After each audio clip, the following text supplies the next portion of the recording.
Bismillahirrahmanirrahim. Alhamdulillahi wassalatu wassalamu ala rasulillah Muhammadin ibnu Abdillah wa ala alihi wa ashabihi wa man wala.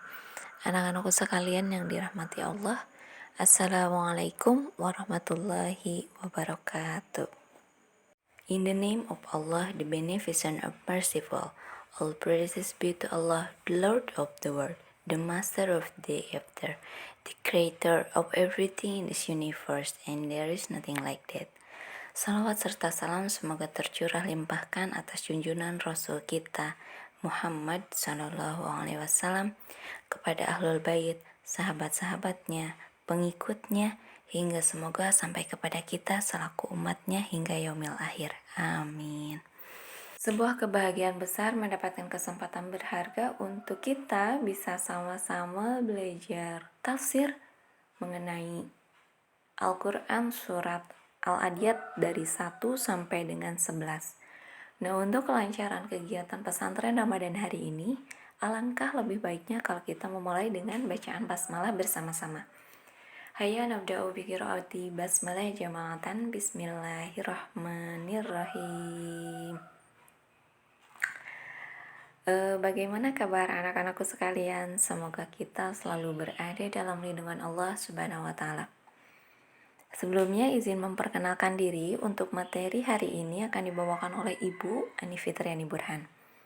Baiklah, kita mulai ke materi yang pertama. Tadi di awal udah Ibu katakan kita akan belajar mengenai tafsir. Apa sih yang kalian ketahui tentang tafsir? Apa ada yang tahu?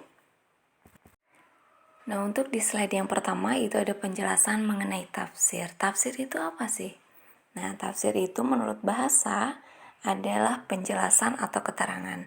Sedangkan menurut istilah adalah ilmu untuk memahami kitab Allah yang diturunkan kepada Nabi Muhammad SAW yang menerangkan maknanya, menyingkap hukum dan hikmahnya dengan merujuk pada ilmu bahasa Arab seperti ilmu nahwu, tasyrif, bayan, usul fiqh, qiraat, asbabun nuzul, dan nasikh mansukh.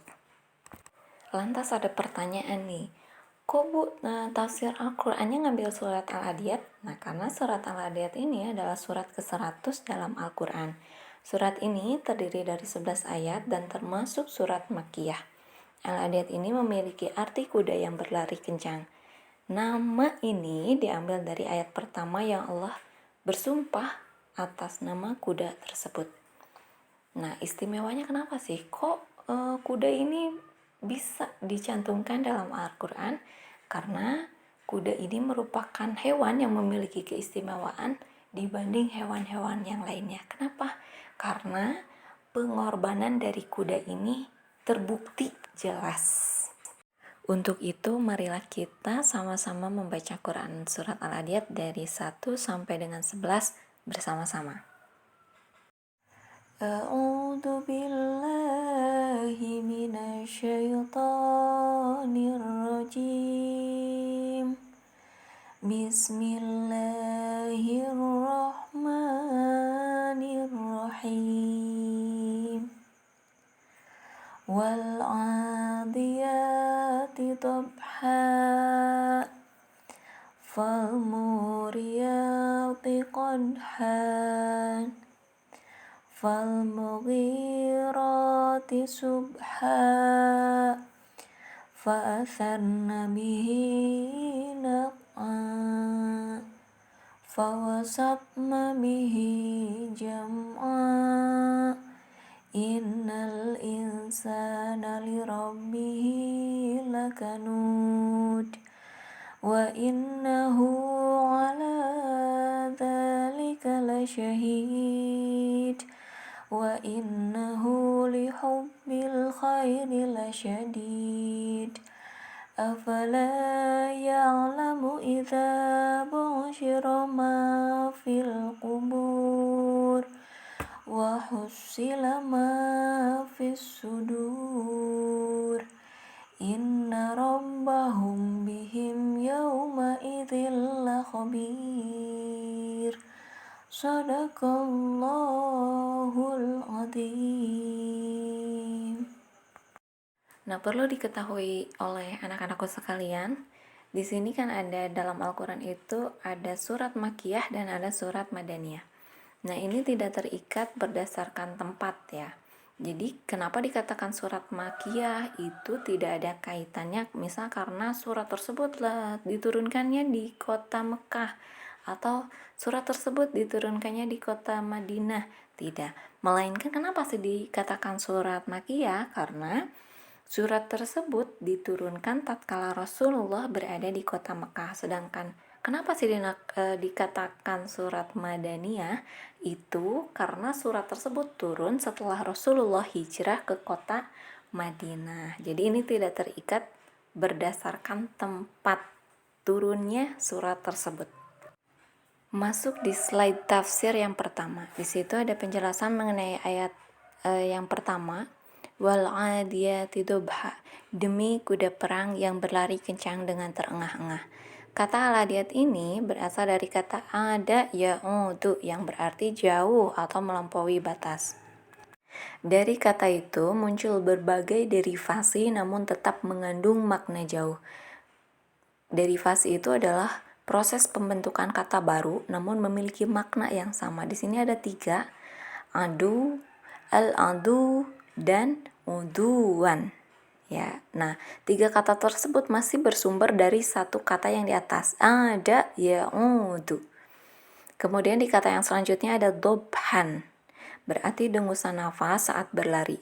Ibnu Abbas mengatakan tidak ada binatang yang mengeluarkan dengusan nafas saat berlari, terkecuali kuda dan anjing.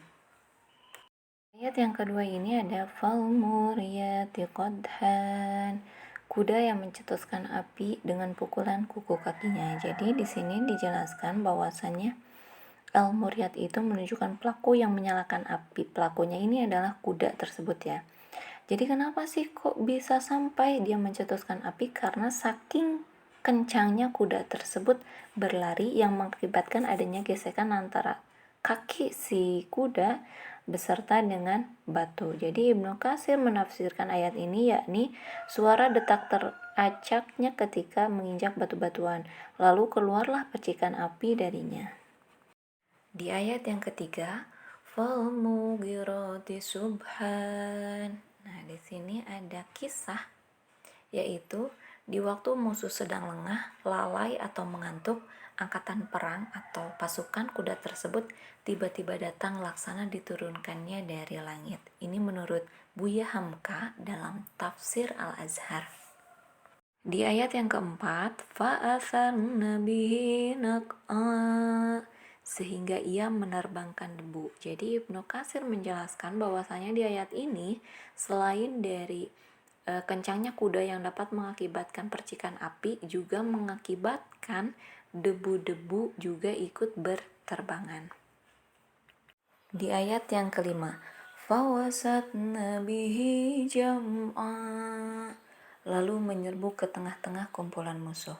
Sebagian mushaf yang menjelaskan 5 ayat yang dimulai dengan sumpah Allah ini menggambarkan cepatnya kedatangan kiamat, laksana kedatangan pasukan kuda di pagi hari pada zaman dahulu.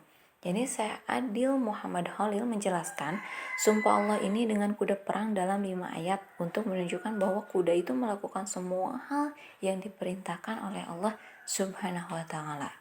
Di ayat yang ke-6, innal insana lirabbihi lakanud, sesungguhnya manusia itu sangat ingkar, tidak berterima kasih kepada Tuhannya. Penjelasannya adalah kata kanud ini merupakan bentuk superlatif dari kata kanadha yang artinya tandus. Loh, kok kenapa dikatakan tandus? Nah, karena di sini ada penggambaran betapa besar kekufuran dan keingkaran manusia sehingga ia tidak mau memberikan bantuan sekecil apapun. Kemudian Buya Hamka pun ikut menjelaskan bahwasannya kanud di sini adalah tidak berterima kasih atau melupakan jasa. Jadi seberapa banyak pun nikmat yang Allah berikan kepada manusia yang kufur ini, ia tidak pernah merasa puas. Ia selalu minta, dan selalu minta. Jadi, yang selalu dihitungnya itu bukan nikmatnya, tetapi kepayahannya. Di ayat yang ke-7, wa innahu ala dzalika lasyahid. Dan sesungguhnya manusia itu menyaksikan keingkarannya. Kata syahid di sini berasal dari kata syahida yang artinya menyaksikan. Dalam tafsir Ibnu Katsir dijelaskan sesungguhnya manusia itu benar-benar menyaksikan sendiri keingkaran dirinya sendiri melalui sepak terjangnya. Terlihat jelas dari ucapan dan perbuatannya. Di ayat yang ke-8, wa innahu lihubbil khairi lasyadid. Dan sesungguhnya cintanya kepada harta benar-benar berlebihan. Jadi, dalam ayat yang ke-8 ini ada dua penafsiran. Yang pertama, sesungguhnya manusia itu sangat mencintai hartanya. Dan yang kedua, sesungguhnya karena kecintaan terhadap hartanya itu membuat dirinya menjadi kikir. Lantas Ibnu Katsir membenarkan kedua penafsiran ini. Di ayat yang ke-9, afala ya'lamu idza bu'sira ma fil qubur. Maka apakah dia tidak mengetahui apabila dibangkitkan apa yang ada di dalam kubur? Nah, menurut Ibnu Katsir maknanya adalah dikeluarkannya orang-orang yang telah mati dari dalam kubur.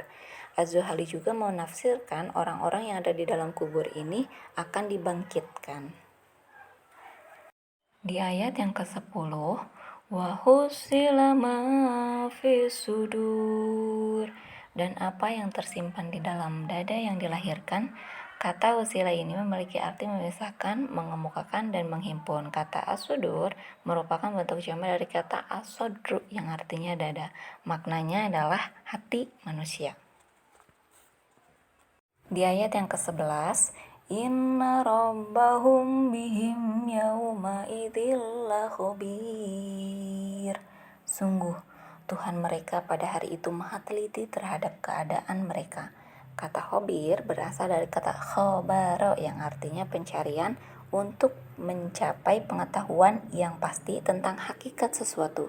Jadi dipakai sebagai sifat Allah. Ia mengandung arti pengetahuannya menyangkut hal-hal yang detail secara tersembunyi. Meskipun sekecil apapun, ia pasti mengetahuinya. Anak-anakku sekalian yang dirahmati Allah, dari ke-11 ayat yang telah kita sama-sama tafsirkan tadi, dapat ditarik kesimpulan bahwasannya surat Al-Adiyat ini diawali dengan sumpah Allah. Dia bersumpah dengan kuda perang yang larinya kencang terengah-engah. Semua itu ia rela lakukan untuk memenuhi kehendak Tuannya.